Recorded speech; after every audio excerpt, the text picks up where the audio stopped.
तिब्बत में एक पूरा ध्यान का प्रयोग है,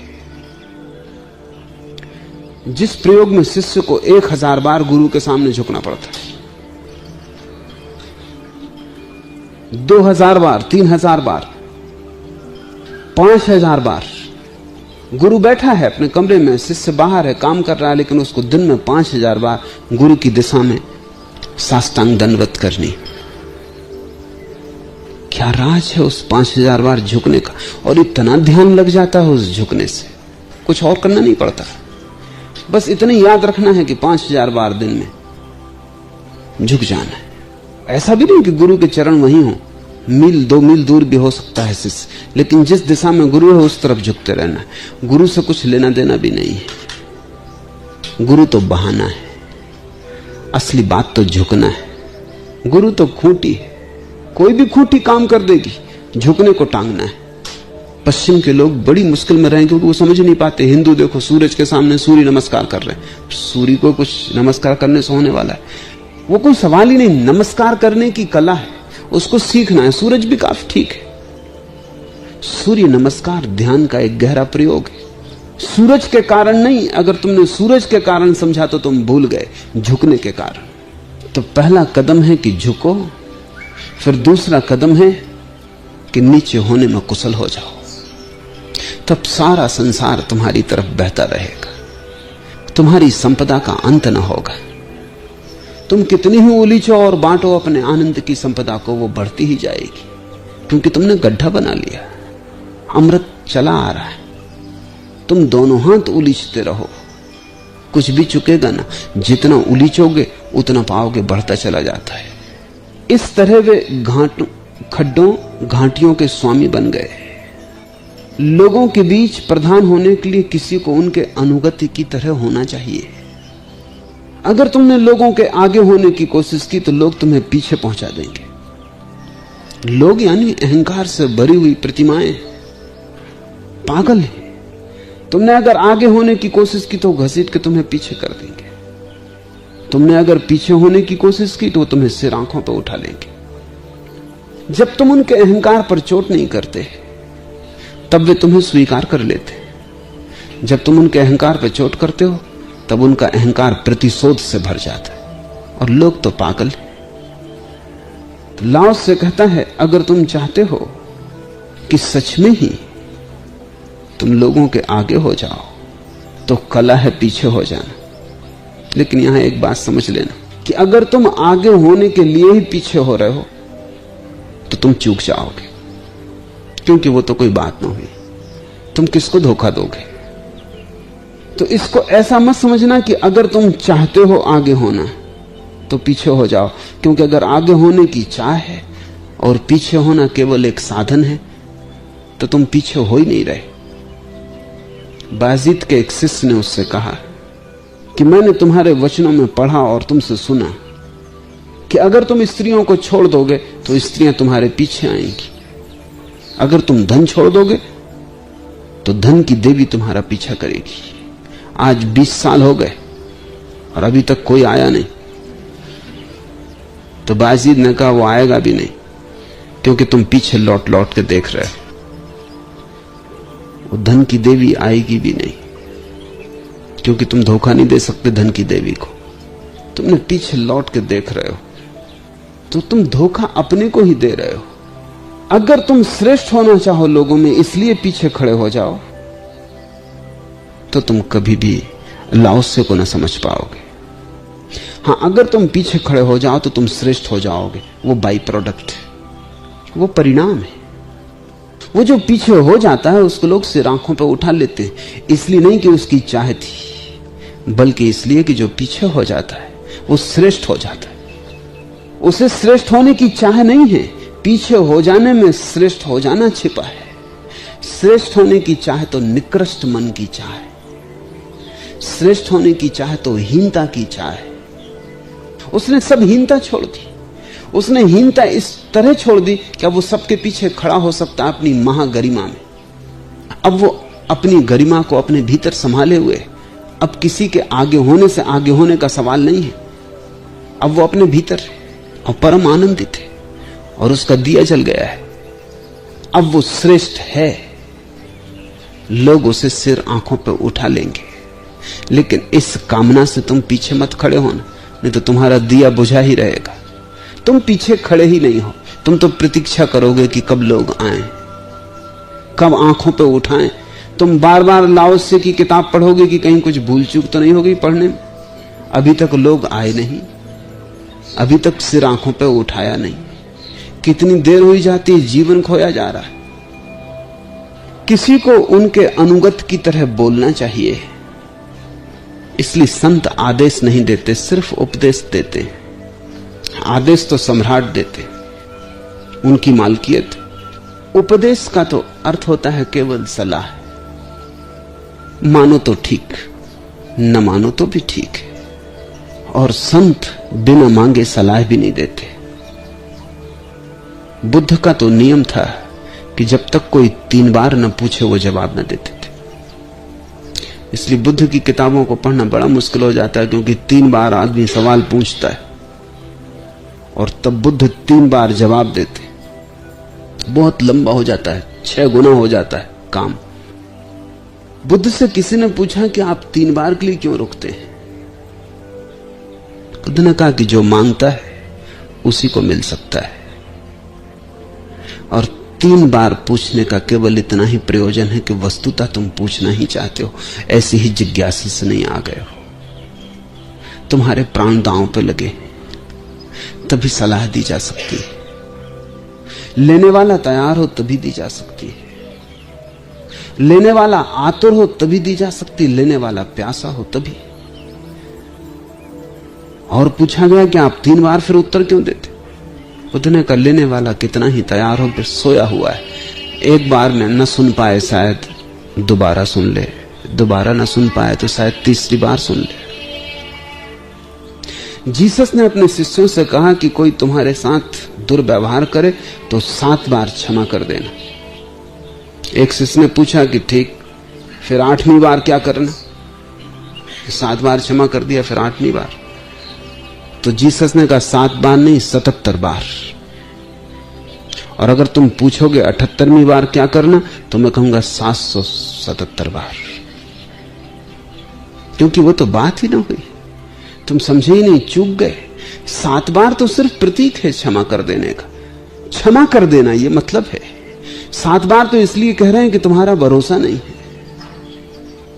एक ईसाई फकीर के संबंध में कहानी है कि एक आदमी आया, उसने उसके गाल पे चांटा मारा, तो उसने दूसरा गाल सामने कर दिया, जैसा कि जीसस का उपदेश है कि जो तुम्हारे बाएं गाल पर चांटा मारे दायां उसके सामने कर देना।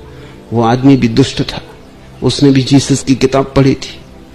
उसने कहा कि तुम हमको न धोखा दे सको, उसने दाएं गाल पे भी एक चांटा मार दी। जैसे उसने दाएं गाल पे चांटा मारा, वो फकीर झपटा और उस आदमी की छाती पे सवार हो गया। उसने कहा ये तुम क्या करते हो? जीसस को मानने वाले हो कि और ये तुम क्या कर रहे हो? उसने कहा कि जीसस ने कहा कि जब बाएं पे कोई मारे दाएं कर देना। अब दाएं पे जब कोई मारे उसके आगे उन्होंने कुछ कहा भी नहीं, और दाएं के आगे कुछ है भी नहीं। अब हम स्वतंत्र हैं, जीसस का वचन कर दिया, निपटा दिया। अब तुम हमसे मुकाबला करो। तुम सभी सिद्धांतों को चुका देते हो और जल्दी ही तुम प्रकट हो जाते हो। ऐसी भूल मत करना। प्रथम होने के लिए अंतिम खड़े मत हो जाना, नहीं तो बहुत पछताओगे। उससे तो बेहतर तुम कोशिश में लगे रहना प्रथम होने की। तो कम से कम लाओसे को तो दोष तो न दोगे कि हम इसकी किताब की उलझन में पड़ गए, पीछे खड़े हो गए, न कोई आया, न बैंड बाजे बजे, न कोई स्वागत समारंभ हुआ। लोगों के बीच उनका अगुआ होने के लिए किसी को उनके पीछे पीछे चलना चाहिए। ध्यान रखना, ये लाओसे परिणाम की बात कर रहा है, चाहे की बात नहीं कर रहा है।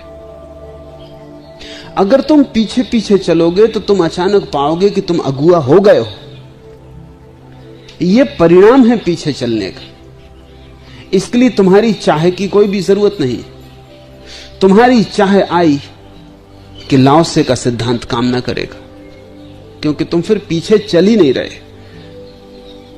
तुम चल तो रहे हो आगे ही। लाओसे का उपयोग साधन की तरह नहीं किया जा सकता। किसी ज्ञानी का उपयोग साधन की तरह नहीं किया जा सकता। ज्ञानी साध्य है, वो साधन नहीं है, और लोग उनका साधन की तरह उपयोग करते हैं। साधन की तरह उपयोग करते हैं, बस इसलिए चूक जाते हैं। और फिर उनको जीवन में अनुभव होता है कि नहीं, ये बातें तो सही सिद्ध नहीं होती, ये होंगी भी नहीं। लाओस से कृष्ण क्राइस्ट साध्य है। तुम उनका अपने लोभ, अपनी वासना, अपनी तृष्णा के लिए उपयोग नहीं कर सकते हो।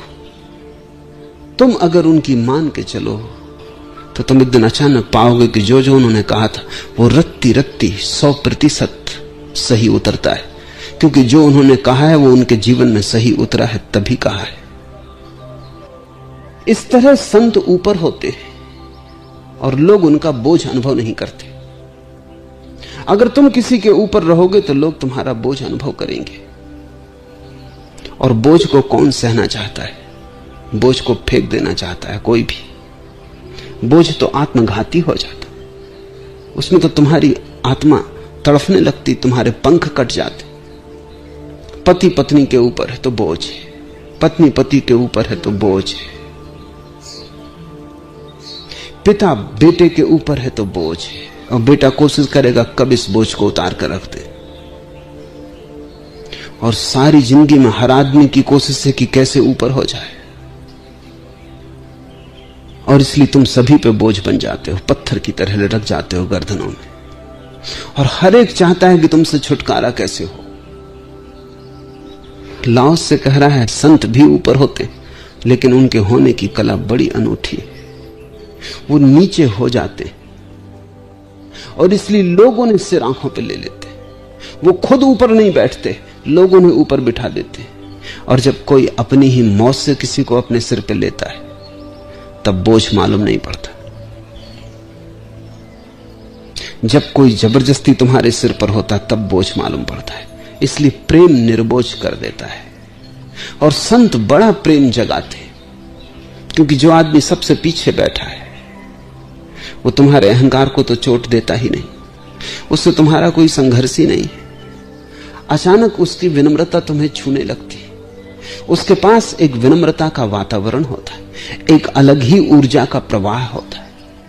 अहंकारी आदमी को कहने की जरूरत भी नहीं पड़ती कि अहंकारी, तुम फौरन समझ जाते हो कि अहंकारी। उसकी चाल में, उसके उठने बैठने में हर तरफ अकड़ है, हर तरफ वो दिखला रहा है कि मैं कुछ हूं, समझे, जानते हो मैं कौन हूं।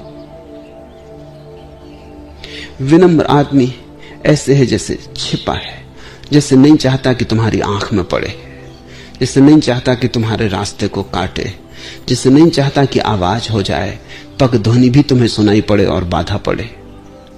ज़ैन फकीर कहते हैं कि जब किसी व्यक्ति को ज्ञान हो जाता है, और वो ठीक कहते हैं, तो शिष्य को बताना नहीं पड़ता गुरु को आके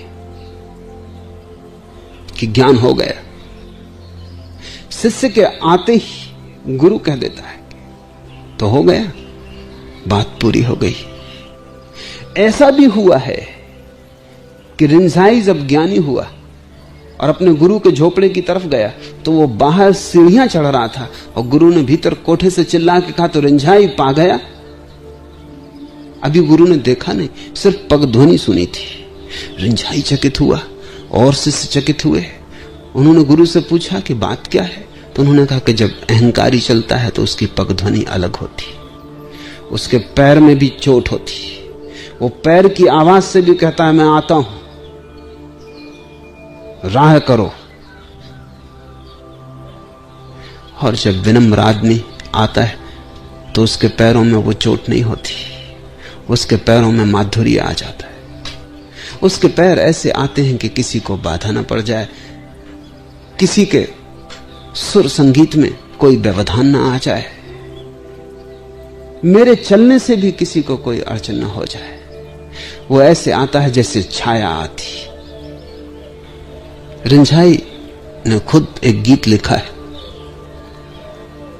कि जब कोई ज्ञान को उपलब्ध हो जाता है तो वो ऐसे हो जाता है जैसे वृक्ष की छाया सीढ़ियों को बुहारती है लेकिन धूल उड़ती नहीं। वृक्ष की छाया सीढ़ियों को बुहारती है लेकिन धूल उड़ती नहीं। एक दूसरे गीत में रिंझाई ने कहा है जैसे बगलों की कतार आकाश में उड़ती है, न तो बगले चाहते हैं कि झील में प्रतिबिंब बने और न झील की कोई आकांक्षा है प्रतिबिंब बनाने की। प्रतिबिंब बनता है और मिट जाता है, न झील को पता चलता न बगलों को पता चलता। ऐसा है व्यक्ति जो ज्ञान को उपलब्ध हो जाता है, किसी को पता ना चले। प्रतिबिंब भी बने तो आहट ना हो, छाया भी बुहारे तो धूल का एक कण भी कपे ना, इतनी भी हिंसा नहीं चाहता। निश्चित ही उसके पैर की गति, उसके पैर की आवाज सब बदल जाती। उसके पगध्वनि में पैसिविटी होती, एक्टिविटी नहीं। उसकी पगध्वनि में कर्म नहीं होता, अकर्म की दशा होती। वो चलता नहीं जिससे कोई उसे चला रहा है, वो भीतर खाली हो गया है, शून्य। और उसके शून्य की प्रतिध्वनि उसके प्रत्येक कृत्य में मिलती। संत ऊपर होते हैं और लोग उनका बोझ अनुभव नहीं करते, क्योंकि लोग स्वयं ही उन्हें ऊपर उठा लेते हैं। तुम किसी के ऊपर बैठने की कोशिश मत करना। तुम जिसके भी ऊपर बैठ जाओगे वही तुम्हारा दुश्मन हो जाएगा। और इसी तरह तो तुमने 1000 तरह के दुश्मन अपने आसपास इकट्ठे कर लिए, और तुम्हारी पूरी चेष्टा यह है कि किसी के भी ऊपर बैठ जाएं। छोटा सा बच्चा भी घर में पैदा होता है तो मां और बाप उसके ऊपर चढ़ने की कोशिश शुरू कर देते।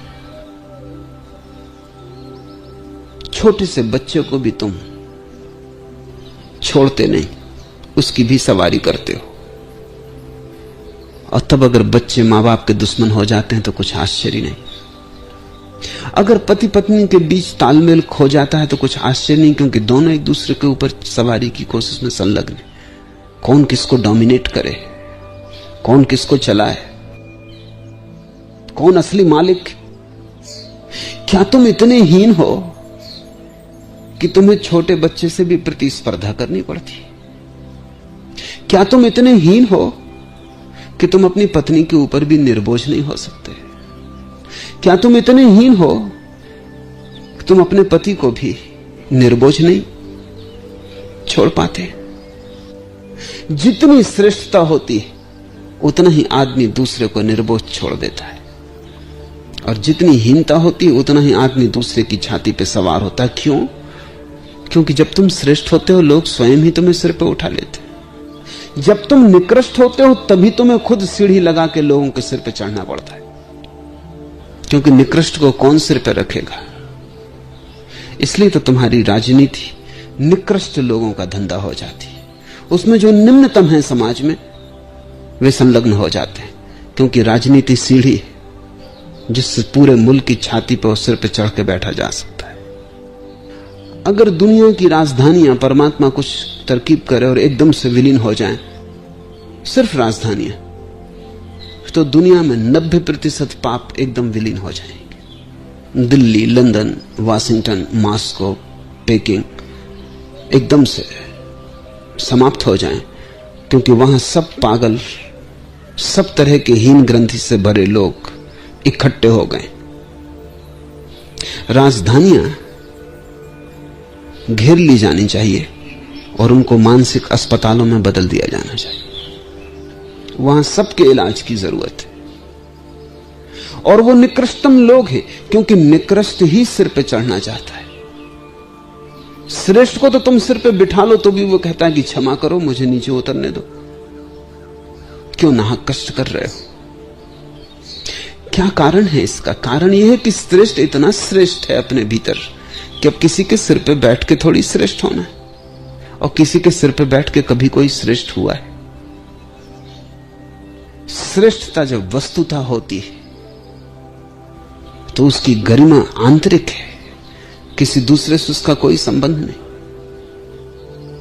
दूसरे के मत, दूसरे के सहारे की कोई भी जरूरत नहीं। श्रेष्ठता अकेली जी सकती है। श्रेष्ठ व्यक्ति हिमालय के एकांत में भी उतना ही श्रेष्ठ होगा। तुम्हारे प्रधानमंत्री को, तुम्हारे राष्ट्रपति को जंगल के एकांत में ले जाओ, जैसे जैसे भीड़ छटने लगेगी वैसे वैसे राष्ट्रपति छोटा होने लगे। जब ठेठ तुम जंगल में ले जाओगे और वहां कोई भी ना रहेगा, अकेला राष्ट्रपति रह जाएगा, तो वृक्षों के कौवे भी ज्यादा श्रेष्ठ मालूम पड़ेंगे। वो कुछ भी नहीं, ना कुछ। उसकी सारे होने की ताकत तो लोगों की भीड़ पे थी जिनके सिर पे वो चढ़ना सीख गया था। जब लोग ही जा चुके, सीढ़ी गिर गई। नेपोलियन जब हार गया तो उसे सेंट हेलेना के द्वीप में बंद कर दिया गया। हारे नेपोलियन की बड़ी दुर्दशा होती। जीत थी तो वो संसार का मालिक था, हार गया तो 2 कौड़ी का हो गया। लेकिन फिर भी जैसे रस्सी जल जाती और अकड़ रह जाती, रस्सी तो जल गई, लेकिन मरते दम तक नेपोलियन ने कपड़े न बदले, सड़ गए, गंदे हो गए, फट गए। बहुत बार कहा गया कि नए कपड़े आपके लिए उपलब्ध हैं, आप पहन लें। उसने कहा कि नहीं। मरते वक्त उसने अपनी डायरी में लिखा है कि ये कपड़ों की बात ही और ये सम्राट के कपड़े, और तुम कितने ही ताजे और नए कपड़े ले आओ वो एक कैदी के कपड़े होंगे। राख हो गई सब, लेकिन अकड़ बाकी। अभी भी वो चलता है तो उसी अकड़ से। फटे हैं कपड़े, पुराने हैं कपड़े, जरा जीर्ण हो गए, लेकिन वो अब भी अपने को सोच रहा है कि सम्राट है। मरते समय उसने लिखा है कि मान लिया कि मैं अब सम्राट नहीं हूं, लेकिन इसे तो कोई भी इंकार न करेगा कि मैं एक हारा हुआ सम्राट हूं। हारा हुआ हूं माना, मगर हूं तो सम्राट ही। मगर हारे हुए सम्राट का क्या मतलब होता है?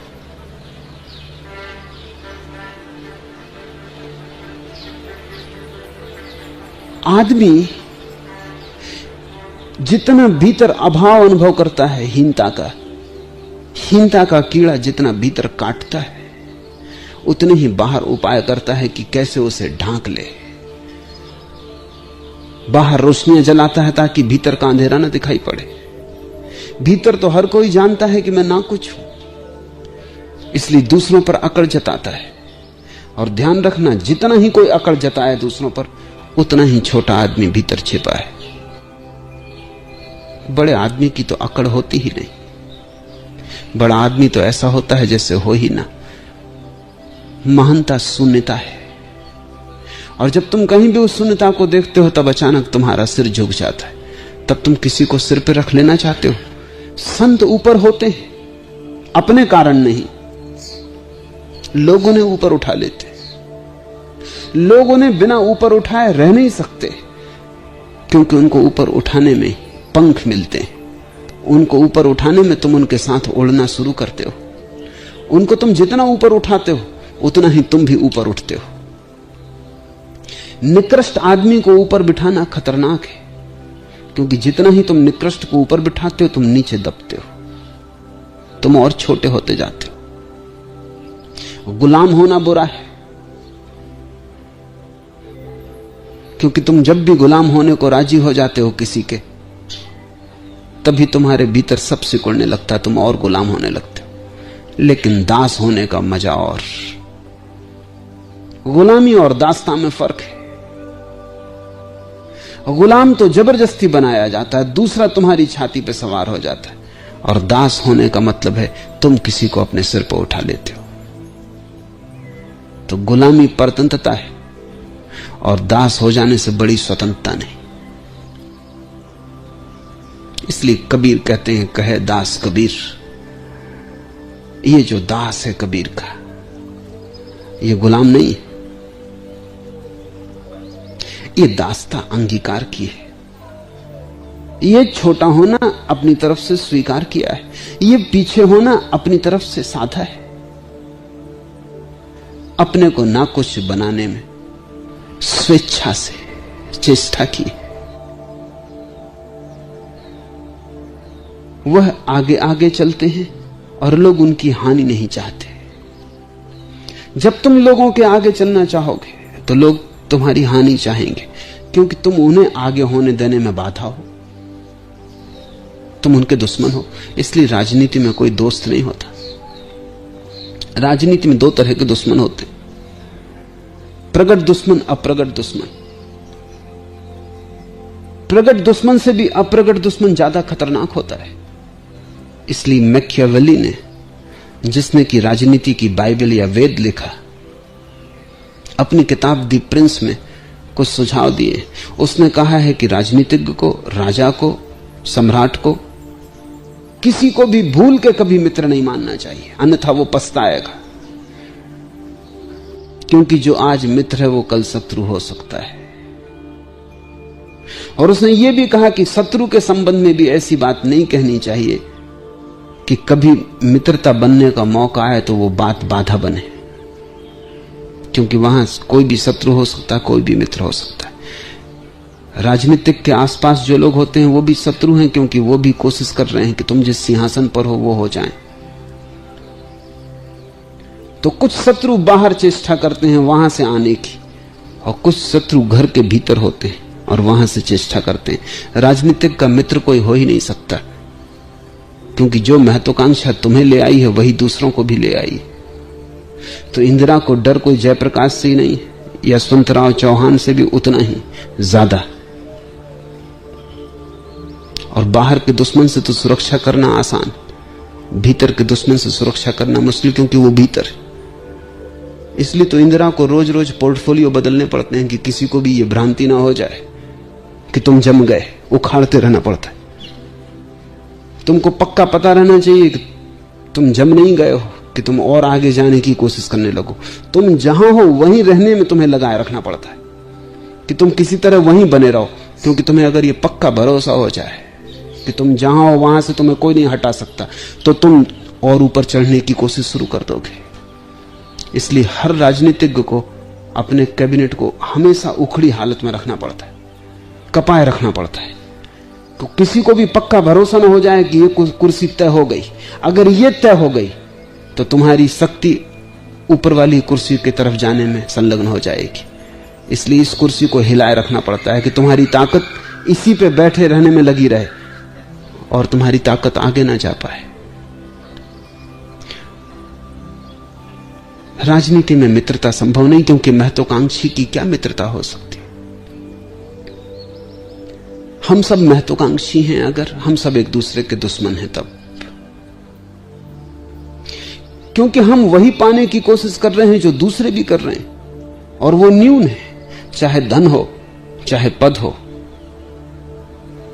सारा संसार उसी को पाना चाह रहा। इसलिए सारा संसार एक दूसरे का दुश्मन है, और एक कलह सतत चलती रहती, शिष्टाचार में छिपी, संस्कृति में ढकी, वस्त्रों में, शब्दों में, बातों में छिपाई हुई, लेकिन भीतर एक संघर्ष चल रहा है।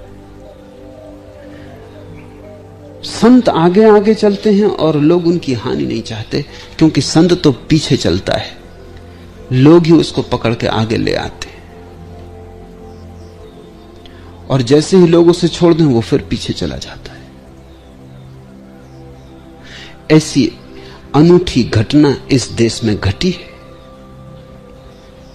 कि सम्राट से भी ऊपर जंगल में बसे ऋषि का स्थान हो गया था।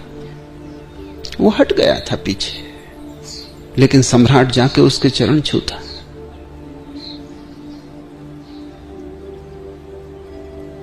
जिसके पास कुछ भी न था उसके चरण वो छूता जिसके पास सब कुछ था। एक बड़ा अनूठा प्रयोग था।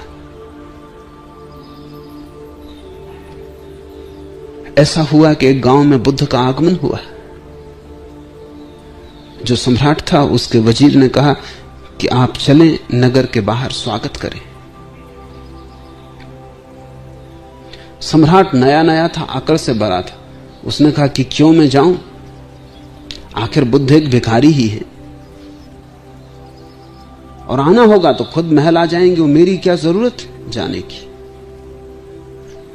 उस बूढ़े वजीर ने तुरंत इस्तीफा लिख दिया। उसने कहा कि फिर मेरा इस्तीफा संभाले, क्योंकि इतने छोटे आदमी के नीचे काम करना फिर मुझे मुश्किल है। तुम में बड़प्पन है ही नहीं। वो सम्राट बोला बड़प्पन नहीं, बड़प्पन की वजह से तो मैं जा नहीं रहा हूं। उस बूढ़े वजीर ने कहा इसे हम बड़प्पन नहीं कहते। बुद्ध कभी सम्राट थे और उन्होंने उस सम्राट होने को छोड़कर भिक्षुक का पात्र लिया। इसलिए भिक्षुक का पात्र साम्राज्य से बड़ा है। साम्राज्य को छोड़ दिया इस पात्र के लिए। अगर तुम्हें दिखाई पड़ता हो तो तुम एक अवस्था पीछे हो अभी बुद्ध से, क्योंकि सम्राट होने के बाद वो भिक्षु हुए हैं, अभी तुम सम्राट ही हो। अभी भिक्षु होने में तुम्हें बहुत देर है, और तुम्हें चलना होगा प्रणाम करने को और झुकना होगा चरणों में, अन्यथा मेरा इस्तीफा संभाल लें। एक अनूठा प्रयोग पूरब में हुआ है, और वो ये कि जो सबसे पीछे है उसके चरणों में वो झुके जो सबसे आगे है, क्योंकि सबसे आगे तो अभी भी बचकाना है, महत्वाकांक्षा की दौड़ है, ज्वर है। जो सबसे पीछे खड़ा है वो प्रौढ़ हो गया, अब उसकी कोई प्रतियोगिता किसी से भी ना रही, अब प्रतिस्पर्धा बिल्कुल शून्य हो गई। इस शून्य प्रतिस्पर्धा में ही तो पहली दफा आत्म गौरव का जन्म होता है। अब कोई छीना झपटी नहीं, अब धन बाहर नहीं है, धन भीतर है। अब किसी से कुछ पाना नहीं है, अब जो पाना है वो मिला ही हुआ है।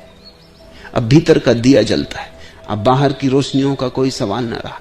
अब हो जाए गहन अंधकार बाहर तो भी अंतर न पड़ेगा, कोई भी ना हो बाहर, सारी पृथ्वी खाली हो जाए तो भी इसके एकांत में वही शांति और वही आनंद होगा जो भीड़ के रहते था।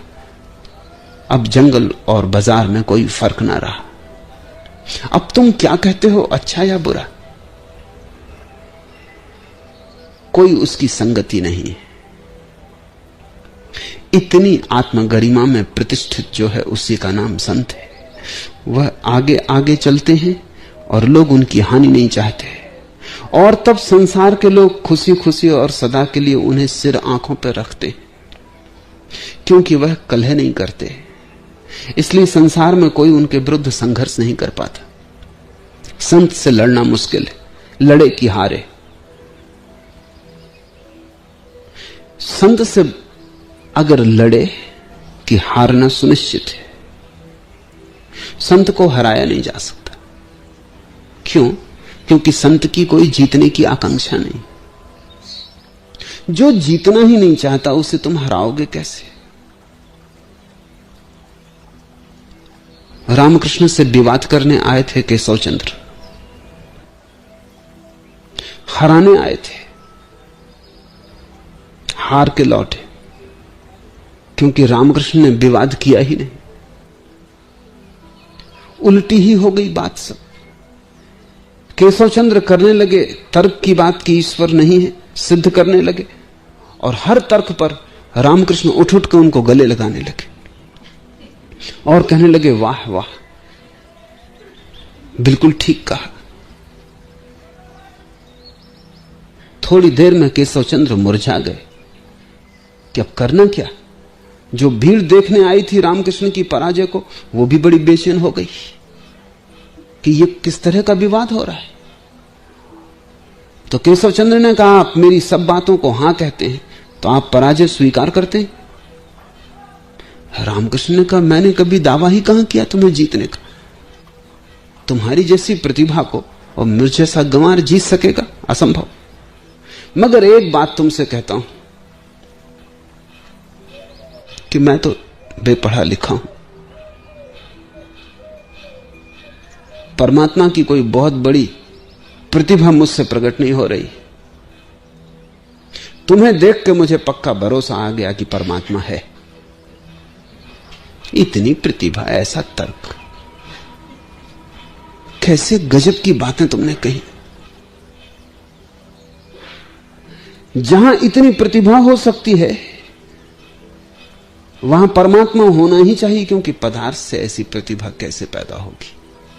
और यह मानने को मैं राजी नहीं हूं केशव कि तुम सिर्फ मिट्टी पत्थर हो। तुम्हारे भीतर ऐसा संगीत बज रहा है बुद्धिमत्ता का, वो संगीत खबर देता है कि परमात्मा है। इसके पहले मुझे थोड़ा बहुत शक भी रहा हो, तुम्हारे आने से वो भी मिट गया। केशव चंद्र हार के लौटे, क्योंकि संत की कलह क्या है, उसका दावा क्या है, उसे कुछ सिद्ध करना नहीं।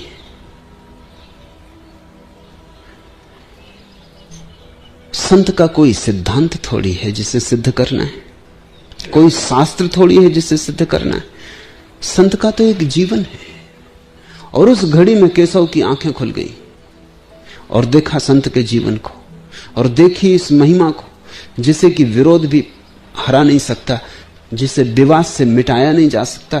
देखी इस आस्था को कि कितने ही तूफान उठाए जाएं तर्क के, आस्था का दिया डगमगाता भी नहीं, उल्टे तूफान से भी जीवन ले लेता है।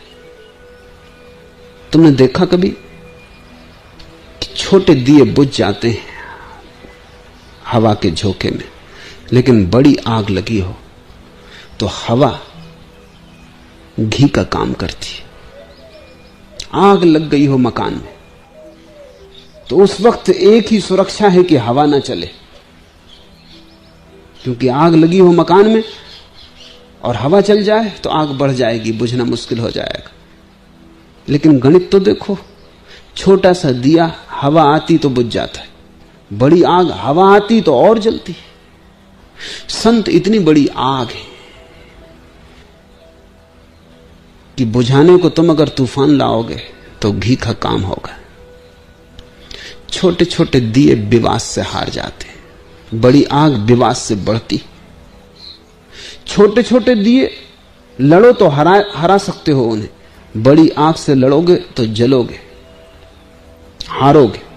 लेकिन सौभाग्य कि अगर बड़ी आग के करीब पहुंच जाओ और हार जाओ, संत के पास हार जाने से बड़ा और कोई सौभाग्य है भी नहीं। वहां से तुम जीत की अकड़ लेके लौट जाओ, वही पराजय है। वहां तुम हार जाओ, वहां तुम समर्पित हो जाओ, वही जीत है। जैसा प्रेम में हार जीत होती, वैसी ही श्रद्धा में भी हार जीत होती, क्योंकि श्रद्धा प्रेम की ही बड़ी आग है। संत के विरुद्ध संघर्ष करना मुश्किल है, क्योंकि संत है नहीं भीतर जिससे तुम टकरा सको।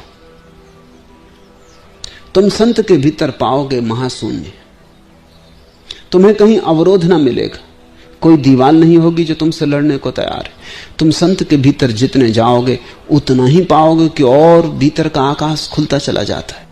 संत के पास जाके तुम खो ही जाओगे। वो तो ऐसे ही जैसे बूंद सागर में गिरती है और खो जाती।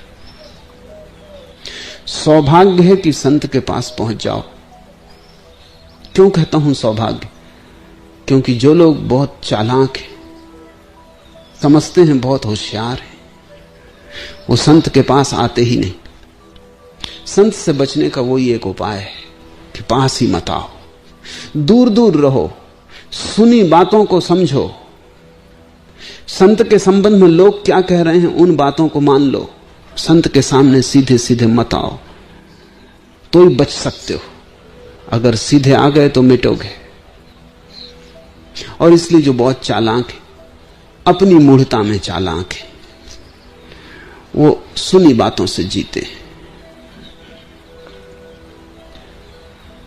वो पास आके देखने की हिम्मत भी नहीं जुटा पाते, वो आंख में आंख डाल के देखने के लिए तैयार भी नहीं होते। खतरा है। और एक लिहाज से वो ठीक है, क्योंकि पास आएंगे तो उनकी जीत तो मुश्किल है, वो तो असंभव है। संत के पास आके हारने के सिवाय और कोई संभावना ही नहीं। और जैसे जैसे पास आओगे और पास आना पड़ेगा, जैसे जैसे पास आओगे और प्यास बढ़ेगी और तड़फ लगेगी। जैसे जैसे पास आओगे वैसे वैसे मिटने की बड़ी तीव्र आकांक्षा गहन होगी। एक दिन संत में डूबोगे, और जिस दिन संत में डूब जाओ उस दिन तुम्हारे भीतर भी संतत्व का उदय हो गया। उस दिन तुम वही न रहे जो आए थे। उस दिन आंख से तुम गुजर गए और तुम्हारा सोना निखर आया। तुम शुद्ध कुंदन हो गए, सब कचरा जल गया। संत एक क्रांति है जिससे तुम गुजर सकते हो। मिटने की तैयारी हो तो ही पास आना चाहिए। लोग ऐसे हैं कि पास भी आ जाते हैं, मिटने की तैयारी नहीं, तब बड़ी मुश्किल में पड़ जाते हैं। तब उनकी दुविधा में देखता हूं, उनकी तकलीफ में देखता हूं। एक कदम पास आते हैं मेरे, एक कदम दूर जाते हैं। एक हाथ से पास आते हैं, दूसरे हाथ से अपने को संभाले रखते हैं। ऐसा हुआ कि मुल्ला नसरुद्दीन की पत्नी एक दिन आई और उसने कहा जल्दी करें और खतरे की घड़ी है, मुल्ला फांसी लगाने की कोशिश कर रहा है। मैं उसके साथ मुल्ला के घर तक गया। राह में वो बार बार कहने लगी जल्दी चलें, ये आपकी चाल ठीक नहीं, ये मामला संकट का है। मैंने कहा तू घबरा मत, जो आदमी कभी किसी चीज में सफल नहीं हुआ वो आत्महत्या में भी सफल होगा नहीं, तू बिल्कुल बेफिक्र रह। पर उसको पसीना चू रहा और हाथ पैर कप रहे हैं। वो बोली कि आत्महत्या बात और है, और चीज में सफल ना हुआ हो, क्योंकि दूसरों का सवाल था, तो अकेले आत्महत्या तो खुद ही करनी, कोई बाधा भी देने वाला नहीं। कमरा उसने बंद कर रखा है। मैंने कहा तू बिल्कुल फिक्र मत कर, मैं उसे भली भांति जानता हूं, वो सफल किसी चीज में हो ही नहीं सकता। उसके घर पहुंचे, देखा तो इंतजाम उसने पूरा कर रखा था। रस्सी बांध रखी थी छप्पर से, एक स्टूल पर खड़ा था और रस्सी अपनी कमर में बांध रहा था। नसरुद्दीन अगर मरना है तो कमर में रस्सी क्यों बांध रहा है? उसने कहा कि पहले गले में बांधने की कोशिश की पर बड़ी बेचैनी होती, और मरना तो है ही, तो मैं कमर में बांध रहा हूं। क्या कोई ऐसी तरकीब नहीं कि आदमी आराम से मर सके? बस ऐसी दुविधा में हैं बहुत लोग। संत के पास पहुंच जाते हैं और फिर अपने को बचाना भी चाहते हैं, कमर में रस्सी बांधते, कहते हैं गर्दन में बांधते हैं तो बेचैनी होती। बचाते भी हैं अपने को और बचा भी नहीं सकते हैं, क्योंकि आमंत्रण सुन लिया गया है, पुकार आ गई है, बुलावा आ गया है, और भीतर लग रहा है कि तैयार हैं, कूद लेना चाहिए, छलांग लेनी चाहिए। खड़े हैं गड्ढे के पास, एक क्षण में घटना घट सकती है, सिर्फ साहस चाहिए, लेकिन पकड़े हैं किनारे को। नाव में सवार हो गए और नाव की खूंटियां किनारे से बंधी, उन्हें खोल नहीं रहे। नाव में बैठे हैं, पतवार चला रहे और खूंटियां किनारे से बंधी, रस्सियां किनारे से बंधी, नाव कहीं जा नहीं रही। ऐसी दुविधा में तुम मत पड़ना, या तो भाग खड़े होना, लौट के पीछे देखना ही मत, और या फिर छलांग ले लेना, और फिर मत भय करना कि क्या होगा। इन दो के बीच रहोगे तो न घर के न गांठ के, न संसार के न सन्यास के, न पदार्थ के न परमात्मा के, तब तुम बड़ी उलझन में रहोगे। वो किनारा छूट गया और दूसरा किनारा मिलता नहीं, और मझधार में डूबने जैसी गति हो जाएगी। संत के पास आना हो तो पूरे, ना आना हो तो भी पूरे ना आना। मध्य में बड़ा तनाव पैदा हो जाता, बड़ा संताप पैदा होता है, और कमर में रस्सियां बांध के कोई फांसी नहीं लगती। और बेचैनी तो होगी, क्योंकि सारे अतीत को मार डालना है। बेचैनी तो होगी, क्योंकि सारी वासनाओं को जला डालना है। बेचैनी तो होगी, क्योंकि अब तक की सारी महत्वाकांक्षा और पागलपन को आग में गिरा देना है, राख कर देना है अहंकार को। बेचैनी तो निश्चित है, लेकिन उसी बेचैनी के बाद, उसी अंधेरी रात के बाद